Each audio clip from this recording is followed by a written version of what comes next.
কেমন লুক চাইছো বলো? সাটেল, একদম সিম্পলের উপর করবে আর নিউডের উপর। আচ্ছা, আর কোনো রিকোয়ারমেন্ট? চাই, আর বাকিটা তুমি কর তোমার মতো। আই হ্যাভ নো আইডিয়া, শুধু এইটুকুই। ঠিক আছে, চলো। Hello everyone, welcome to a new video of hash makeup touches. তো আমি যতদূর জানি আমাদের নাম হচ্ছে মানুষ। মানুষকে যদি ভাঙি তাহলে যেটা হয় সেটা হচ্ছে মান আর হুঁশ। তার মানে যার মান আর হুঁশ আছে তাকেই বলে মানুষ।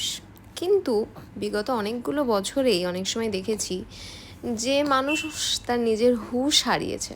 মানুষ তার বুদ্ধি, বিবেচনা, তার ভালো মানসী বা বলতে পারো তার মানবিকতায় সব কিছুকেই বিসর্জন দিয়ে কেন জানি না অন্যের কিভাবে পিছনে লাগবো, কিভাবে অন্যকে খারাপ দেখাবো, কিভাবে অন্যকে একটু ডাউনগ্রেড করব, এই সবেই মন দিয়েছেন।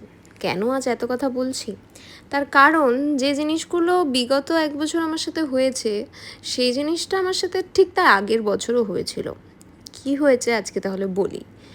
তো যখন আমি প্রথম শাড়ির একটা ব্র্যান্ড ওপেন করেছিলাম তখন অনেকেই বলেছিলে ওর বোধহয় মেকআপটা আর চলছে না, সেই জন্য শাড়ির বিজনেস। কিন্তু তাদের মধ্যে থেকে আবার অনেককে এটাও দেখেছি যে ইন্সপায়ার্ড হয়ে শাড়ির বিজনেসে জয়েন করতে।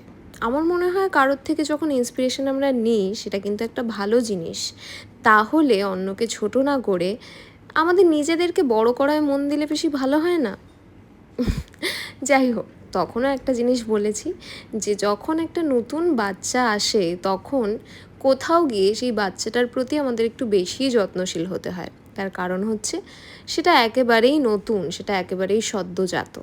ঠিক সেরমভাবেই সেই জিনিসটা এত তাড়াতাড়ি যে ঠিক হয়ে যাবে সেটা বুঝতে পারিনি। তো আমার এই যে পুচকে একটা বেবি এসছে, অ্যান্ড ঠিক সেম জিনিসটারই রিপিটেশন হলো। বেশ অনেকে বলল যে এইবার ওর মেকআপটা পুরোপুরিই গেছে, কারণ এইবার তো বাচ্চা চলে এসছে। বাচ্চা যখন চলে এসছে তখন নিশ্চয়ই আর মেকআপে সেরমভাবে করতে পারবে না, একটা ব্রেক নিতে হবে, একটা অন্তত পক্ষে 1 বছরের ব্রেক নিতে হবে। যখন তারা দেখলো যে না, সেটাও কথাটা খাটলো না, তখন গিয়ে এইটাও শুনতে হয়েছে যে টাকার কি এতই দরকার, এতই কি সিচুয়েশান খারাপ যে কয়েকটা মাসও ওয়েট করা গেল না, চলে আসলো, মেকআপ শুরু করে দিল। আসলে কি জানো তো, যারা সব দিকটা সামলে সব কিছুকেই সমসাময়িকভাবে করে যেতে চায় তাদের বোধহয় এই জিনিসগুলো শুনতেই হয়।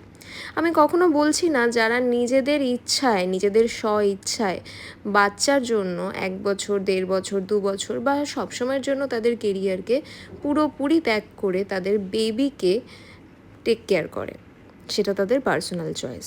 এবং পার্সোনাল চয়েসে সেটা যদি তাদের ফার্স্ট প্রেফারেন্স হয় তাহলে ওয়াই নট। কিন্তু আমার ক্ষেত্রে সেটা ছিল না। ব্রাইডের এক্সপিরিয়েন্সটা আগে শুনে নিই, তারপর কন্টিনিউ করছি।